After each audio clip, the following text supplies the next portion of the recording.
There is a peace that Christ bestows on us. There is a peace that Christ bestows on us. Hello, thank you all for joining me in studying A Course in Miracles workbook for students from the original edition. Here on November the 1st of 2022, lesson 305. There is a peace that Christ bestows on us. Who uses but Christ's vision finds a peace so deep and quiet, undisturbed and wholly changeless, that the world contains no counterpart. Comparisons are still before this peace, and all the world departs in silence as this peace envelops it and gently carries it to truth, no more to be the home of fear. For love has come and healed the world by giving it Christ's peace. There is a peace that Christ bestows on us. Father, the peace of Christ is given us because it is your will that we be saved. Help us today but to accept your gift and judge it not, for it has come to us to save us from our judgment on ourselves. Our text reading for today, Beyond All Idols, Chapter 30, The New Beginning, Section 4, Beyond All Idols. Idols are quite specific, but your will is universal, being limitless. So it has no form, nor is content for its expression in the terms of form. Idols are limits.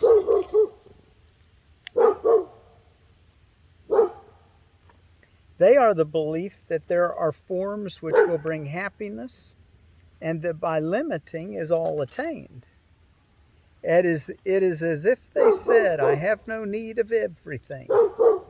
This little thing I want, and it will be as everything to me. And this must fail to satisfy because it is your will that everything be yours. Decide for idols, and you ask for loss. Decide for truth, and everything is yours. 39. It is not form you seek. What form can be a substitute for God the Father's love? What form can take the place of all the love and the divinity of God the Son? What idol can make two of what is one? And can the limitless be limited? You do not want an idol. It is not your will to have one. It will not bestow on you the gift you seek. When you decide upon the form of what you want, you lose the understanding of its purpose. So you see your will within the idol, thus reducing it to a specific form. Yet this could never be your will, because what shares in all creation cannot be content with small ideas and little things. 40. Behind the search of every idol lies the yearning for completion. Wholeness has no form because it is unlimited. To seek a special person or a thing to add to you to make yourself complete can only mean that you believe some form is missing. And by finding this, you will achieve completion in a form you like. This is the purpose of an idol, that you will not look beyond it to the source of the belief that you are incomplete. Only if you had sin could this be so. For sin is the idea you are alone and separated off from what is whole. And thus it would be necessary for the search for wholeness to be made beyond the boundaries of limits on yourself. 41. It never is the idol that you want, but what you think it offers you, you want indeed and have the right to ask for. nor could it be possible to be denied. Your will to be complete is but God's will, and this is given you by being His. God knows not form.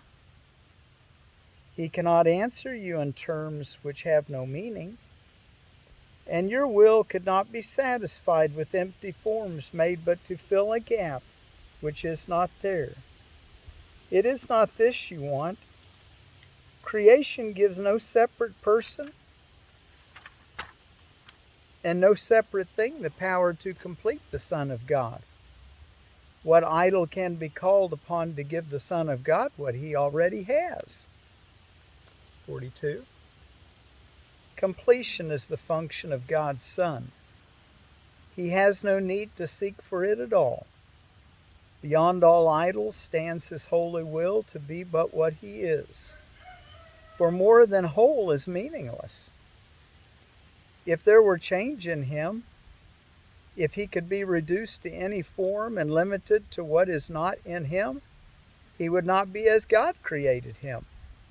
What idol can He need to be Himself? For He can give a part of Him away. For can He give a part of Him away? What is not whole cannot make whole. But what is really asked for cannot be denied.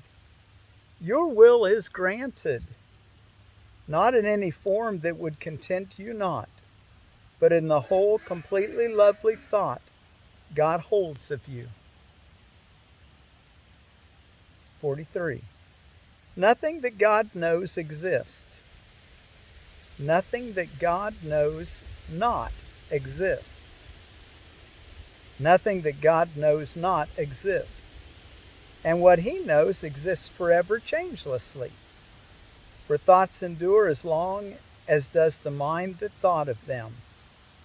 And in the mind of God there is no ending nor a time in which His thoughts were absent or could suffer change. Thoughts are not born and cannot die.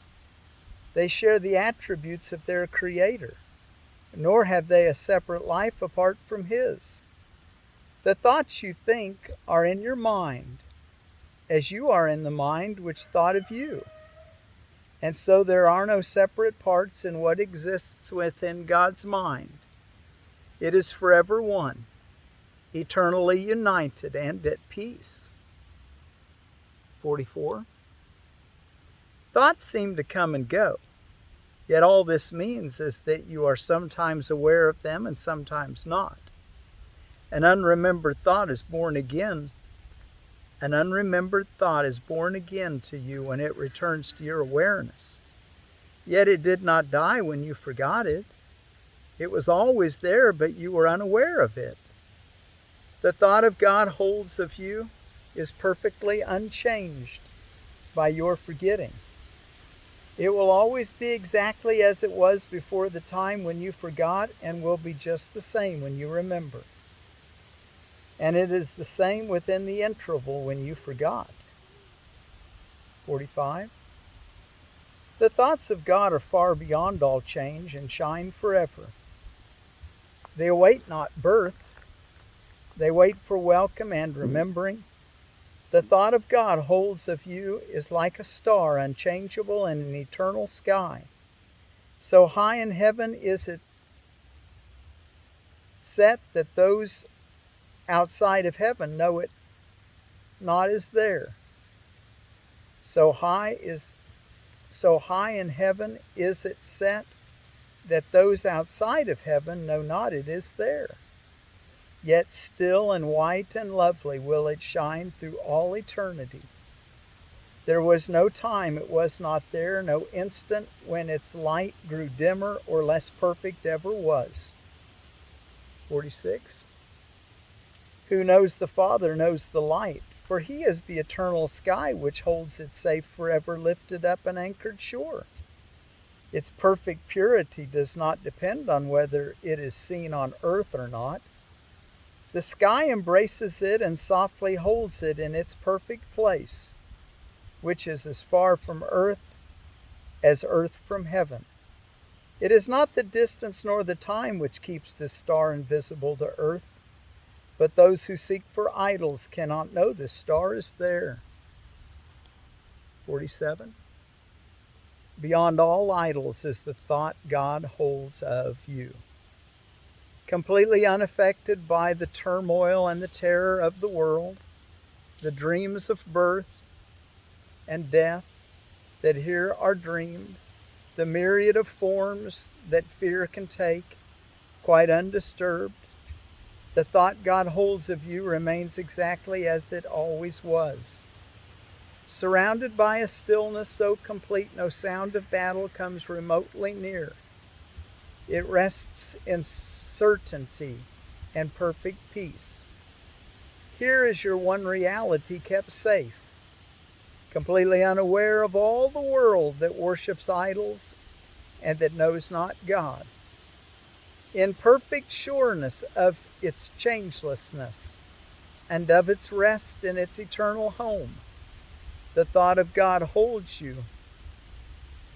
The thought God holds of you has never left the mind of its Creator, whom it knows as its Creator knows that it is there. Let's read that sentence again.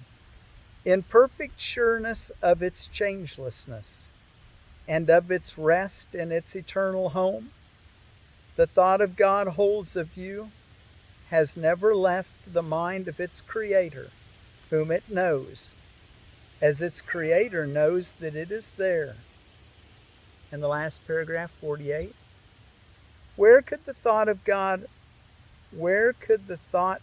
holds of you exist but where you are? Is your reality a thing apart from you and in a world which your reality knows nothing of? Outside you there is no eternal sky, no changeless star, and no reality. The mind of heaven's Son in heaven is, for there the mind of Father and Son joined in creation, which can have no end. You have not two realities, but one. Not one you be aware of more than one, nor can you be aware of more than one. An idol or the thought of God holds of you is your reality. Forget not, then, that idols must keep hidden what you are, not from the mind of God, but from your own. The star shines still, the sky has never changed, but you, the Holy Son of God Himself, are unaware of your reality. Isn't that something? Okay, let's go take a look at our associated reading with today's lesson. There is a peace that Christ bestows on us. What is the second coming? Before we read it, let me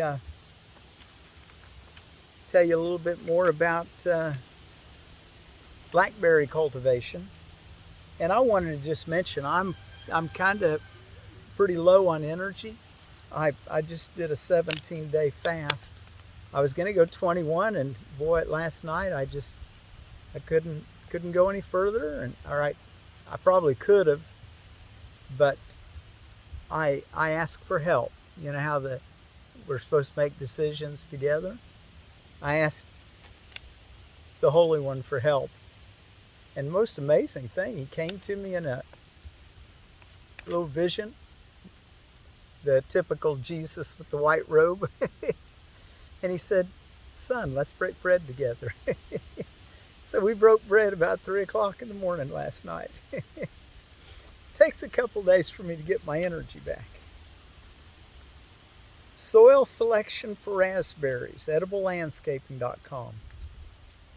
Should be a well-drained, high in humus and organic matter, no less than 2%. The soil should be slightly acid, 5.8 to 6.8 pH. Blackberries, it's the same as blackberries. Now blueberries are 4.5 to 5.5, so they're even more acidic. but the raspberries prefer sandy loams with coarse sands or clays. Trailing types of brambles tolerate heavier clay soils better than other cultivars and species. Okay, what is the second coming? And this is all in the context. There is a peace Christ bestows on us. I'm leaning against this tree because I'm just so low on energy. And you know, this tree, when I moved to my place, was just about yay big around. That's been, I think, 30 years ago. Look at it now. It could be a saw log. It's not going to be, but it could be. Oh, it's a white oak. What is the second coming? Christ's second coming, which as sure as God, is merely the correction of mistakes and the return of sanity. It is the part of the condition which restores the never lost and reestablishes what is forever and forever true. It is the invitation to God's Word to take illusion's place, the willingness to let forgiveness rest upon all things without exception and without reserve. It is the all-inclusive nature of Christ's second coming that permits it to embrace the world and hold you safe within its gentle advent, which encompasses all living things with you. There is no end to the release the second coming brings, as God's creation must be limitless.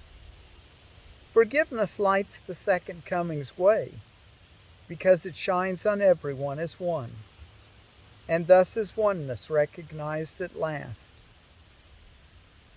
The second coming ends the lessons which the Holy Spirit teaches, making way for the last judgment, in which learning ends in one last summary that will extend beyond itself and reaches up to God. The second coming is the time in which all minds are given to the hands of Christ to be returned to spirit in the name of true creation and the will of God. The second coming is the one event in time which time itself cannot affect. For everyone who ever came to die or yet will come, or who is present now, is equally released from what he made. In this equality is Christ restored as one identity, in which all the sons of God acknowledge that they all are one. And God the Father smiles upon his Son, his one creation and his only joy. Pray that the second coming will be soon, but do not rest with that. It needs your eyes and ears and hands and feet. It needs your voice. And most of all, it needs your willingness. Let us rejoice that we can do God's will and join together in its holy light. Behold, the Son of God is one in us, and we can reach our Father's love through him. And before we read this last one, I want to say one more thing about fasting. I do it for spiritual and health reasons. Been doing it since I was a young man. I wanted to point out that A Course in Miracles doesn't specifically advocate or deny fasting anywhere I've ever found. There is a peace that Christ bestows on us. Who uses but Christ's vision finds a peace so deep and quiet, undisturbed and wholly changeless, that the world contains no counterpart. Comparisons are still before this peace, and all the world departs in silence as this peace envelops it and gently carries it to truth, no more to be the home of fear. For love has come and healed the world by giving it Christ's peace. And the prayer under there is a peace that Christ bestows on us. Father, the peace of Christ is given us because it is your will that we be saved. Help us today but to accept your gift and judge it not, for it has come to us to save us from our judgment on ourselves. There is a peace that Christ bestows on us. There is a peace that Christ bestows on us.